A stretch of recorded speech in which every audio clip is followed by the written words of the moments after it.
Imagine living a life where every worry, every setback, and every desire doesn't consume you, where no matter what, you feel an unwavering peace. What if I told you that ancient wisdom holds the secret to such emotional resilience and strength? Today we're diving deep into the teachings of Krishna from the Bhagavad Gita on Bhakti Yoga, the path of surrendering to a higher purpose, of finding peace beyond ego and connecting to something far greater than ourselves. By the end of this video, you'll discover how to transform your daily life with a mindset that frees you from the pressures and chaos of modern life. Krishna is a key figure in Hindu philosophy. People see him not only as a divine being but also as a wise teacher and guide. In the famous story of the Mahabharata, he serves as a charioteer for Arjuna, a brave warrior. Arjuna faces a deep personal crisis on the battlefield of Kurukshetra, where he feels unsure and confused about his duty. As he prepares for battle, he's torn because he must fight against his own family, teachers, and friends.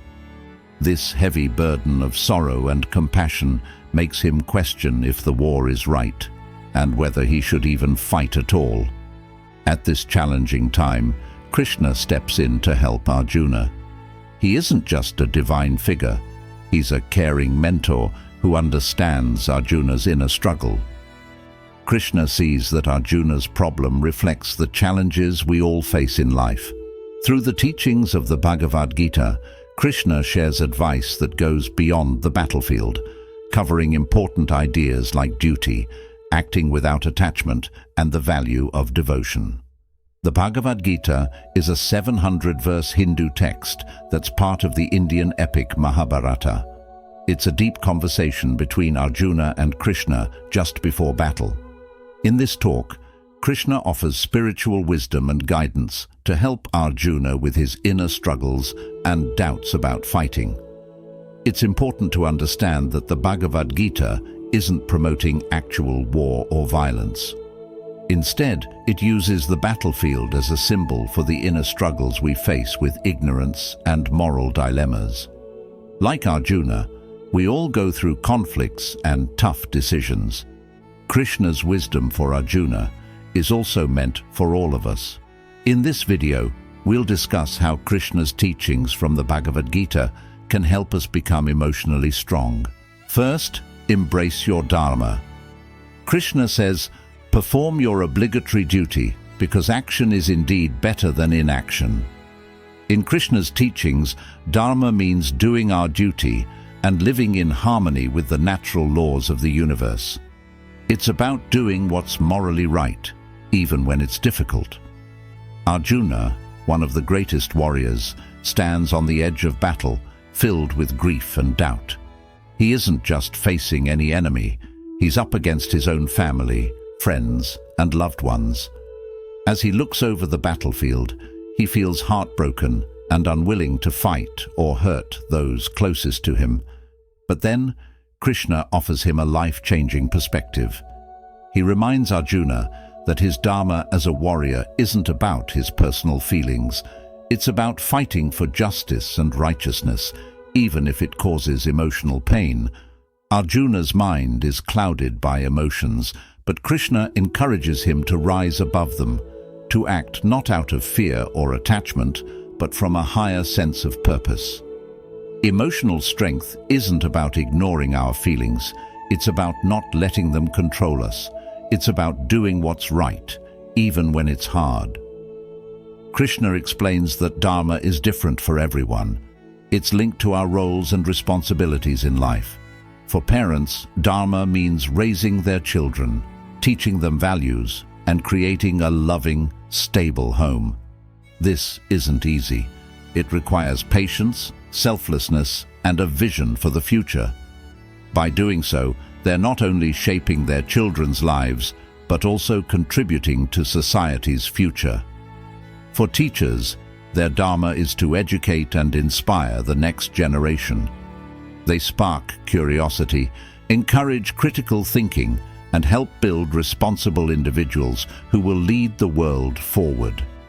Their work is essential to improving society. For soldiers, their dharma is perhaps the most demanding. They protect the nation, stand on the front lines, and often risk their lives for others' safety and freedom.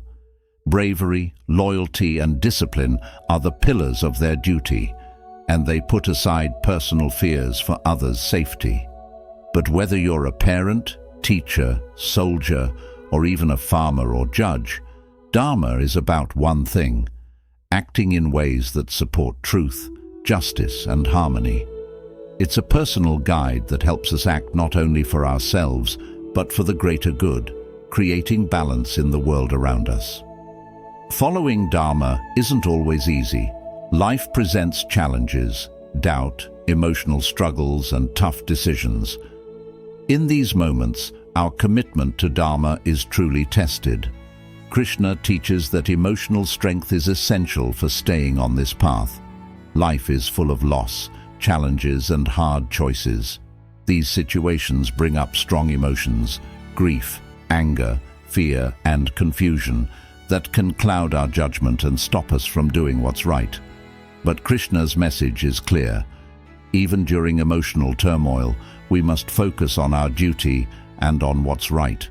While emotions are natural and temporary, we must learn to rise above them and stay committed to our duty, our dharma.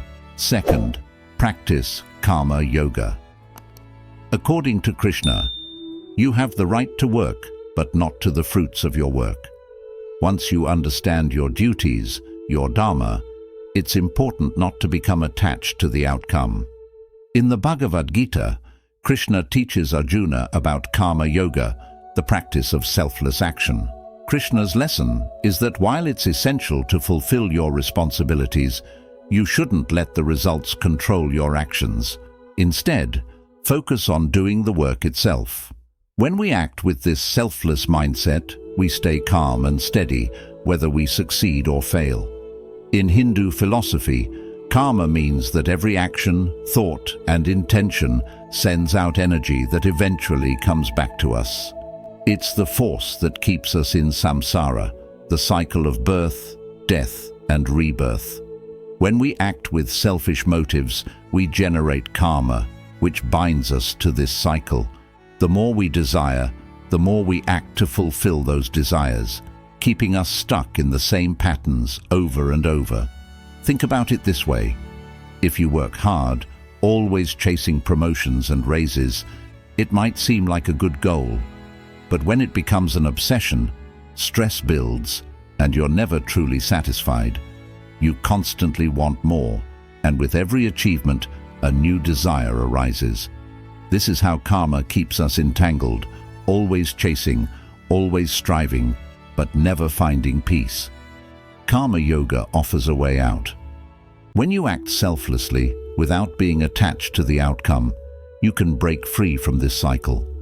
If your actions aren't motivated by personal gain, they don't create karma that binds you. When you let go of ego and stop acting just to satisfy your desires, your actions become lighter, more meaningful, and free from attachment. Now consider the opposite.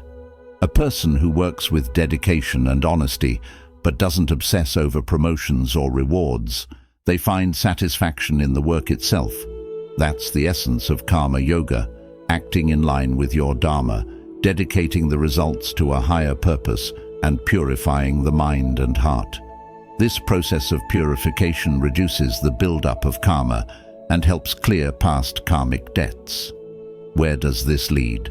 It leads to moksha, liberation from the cycle of birth and rebirth, where the soul is no longer bound by karma and can unite with the divine. Let's bring this idea to a practical level. How can we apply karma yoga in daily life? It starts with adopting a selfless attitude in whatever we do. Whether you're a student, a professional, a parent, or a chef, give your tasks your full dedication, integrity, and a sense of service. The key here is not being attached to the results. For example, if you're a student, study hard for an exam, but don't let anxiety about grades control your thoughts. Focus on the learning process itself and let go of the result. That's Karma Yoga. You remain calm whether you succeed or fail, whether you receive praise or criticism. This approach helps you stay grounded and avoid the emotional ups and downs that often come from chasing results. Another essential part of Karma Yoga is being fully present in each task you're doing. When you give your full attention to the moment, your actions gain more meaning. For example, a chef carefully prepares a meal, whether it's for a busy restaurant or just for their family at home. They find joy in the act of cooking itself without focusing on any praise they might receive. This is the power of Karma Yoga in everyday life. When we perform our duties selflessly and without attachment, we build emotional strength. We stay steady through life's highs and lows and see our actions as contributions to something bigger, not just for personal gain. Remember, life's greatest rewards often come not from what we achieve, but from how we approach each moment, with purpose, presence, and selflessness. Third, practice Vairagya. Krishna once told Arjuna, "O mighty armed son of Kunti, you're right, the mind is indeed hard to control, but with practice and detachment, it can be managed." Vairagya is about learning to loosen our attachment to worldly pleasures and possessions. While Karma Yoga focuses on acting selflessly, Vairagya teaches us to detach from material desires. Here's the key. Vairagya doesn't mean giving up everything or avoiding the world. It means engaging fully in life while staying emotionally balanced. Krishna explains that although the mind is often restless and drawn to desires, we can train it through regular practice and detachment. Think of it through the idea of Maya, which in Hindu philosophy refers to illusions that cloud our view of reality. Maya is like a fog that tricks us into thinking that wealth, status, or relationships are the keys to happiness. But these things are temporary. For instance, you might feel proud of a new car, but over time, it will age and need replacement. If your happiness depends on it, you'll feel disappointed when it no longer serves you as it once did. This is Maya in action, making us attach our worth and joy to things that don't last. Practicing Vairagya helps us break free from this illusion. It's about letting go of the emotional weight we attach to things and experiences and connecting to something deeper, a stable spiritual reality. Hindu philosophy describes Vairagya as a journey in stages, yatamana. We start realizing that worldly things are temporary. We might simplify our lives by giving up unnecessary luxuries and focusing on inner peace. Vyatireka. At this stage, we understand what truly matters. We can tell the difference between what's lasting and what's just a distraction. We focus on personal growth and meaningful relationships. Ekendriya. Here, our focus sharpens. We dedicate time to meditation, prayer, or self-reflection, staying committed to our spiritual goals, even amidst life's demands. Vashikara, the highest level of detachment. Here, we have full control over our senses and desires. Joy and sorrow pass through us, but we remain balanced and calm. Let's bring this idea into daily life. Vairagya doesn't mean abandoning all your things and walking away from the world. It's about living without letting your happiness depend on external outcomes. You can still enjoy your work, friendships, and possessions, but understand that your inner peace doesn't rely on them. Whether life goes your way or not, you stay grounded. You can start by focusing on the present moment, doing your best without stressing over where it will all lead. Take time to reflect regularly, through meditation or journaling, to notice when you're getting too attached to something. This helps you stay connected to your inner self. In the end, Vairagya is about fully engaging with life, without stressing over what we can't control. With this approach, we can stay calm, strong, and happy, no matter what life brings our way. Fourth, understand your true self. Krishna teaches that the soul is neither born nor does it die, It is eternal and beyond the physical body. In the Bhagavad Gita, the concept of Atman, our true self or soul, is essential for inner strength.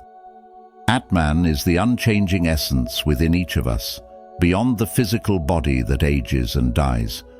While our body and circumstances change, our soul remains constant, like a movie scene that continues even as the background shifts. One vital trait of Atman is its indestructibility. Krishna says that weapons can't cut it, fire can't burn it, water can't wet it, and wind can't dry it. This means our soul is beyond harm. Think of it like air inside a balloon.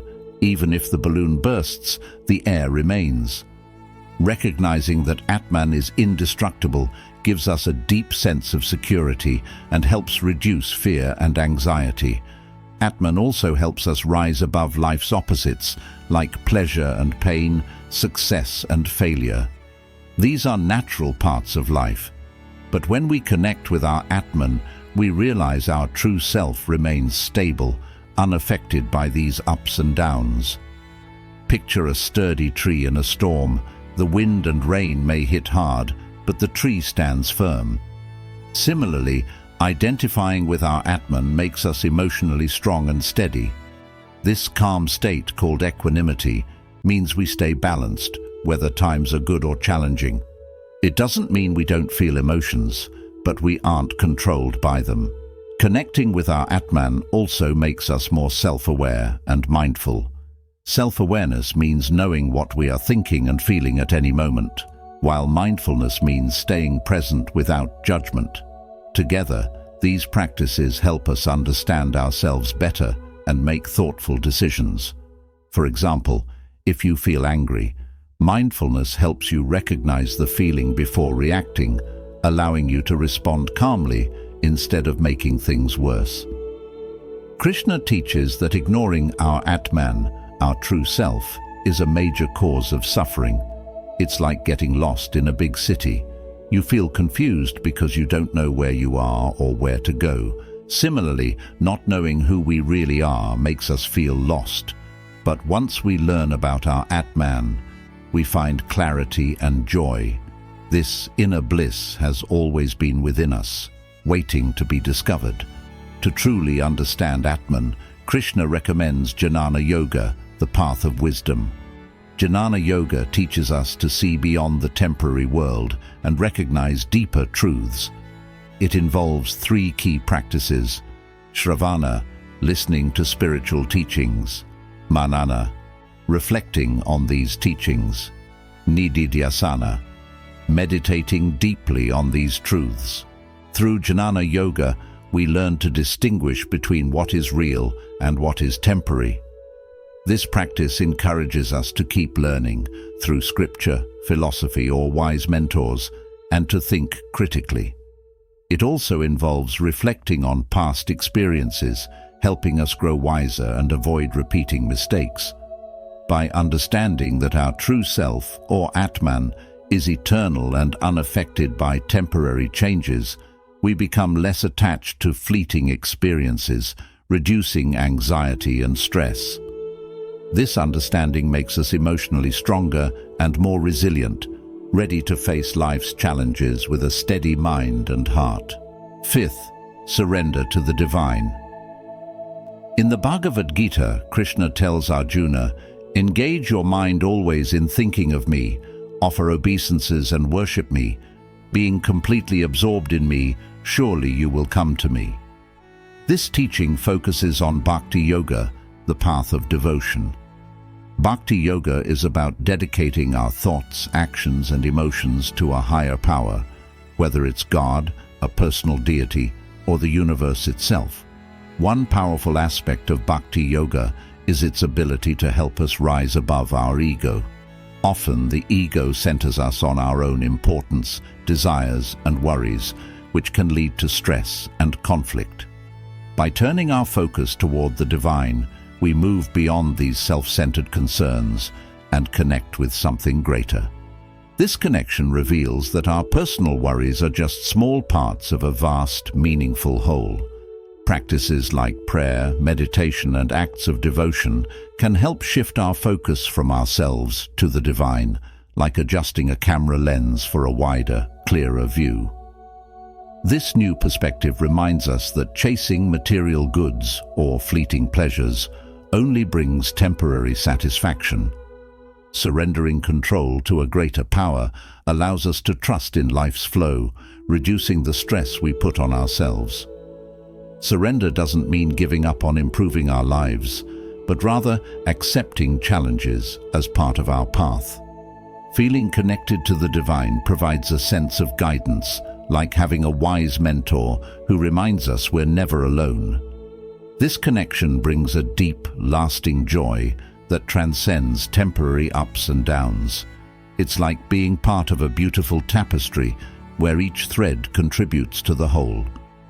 Practicing Bhakti Yoga daily can involve small acts of devotion, chanting, praying, meditating, or simply setting aside time to feel gratitude. These practices add a sense of sacredness to our routines and help us stay grounded. As we nurture our connection to the divine, our hearts fill with peace and love, and we become emotionally resilient, able to face life's challenges with grace. Thank you so much for joining me on this journey through the timeless wisdom of the Bhagavad Gita. I hope these insights inspire peace, resilience, and purpose in your life. If this message resonated with you, please like this video, share it with someone who might find it meaningful, and leave a comment below with your thoughts. I'd love to hear from you. Don't forget to subscribe for more insights to bring wisdom and balance into your life. Until next time, stay centered and stay connected.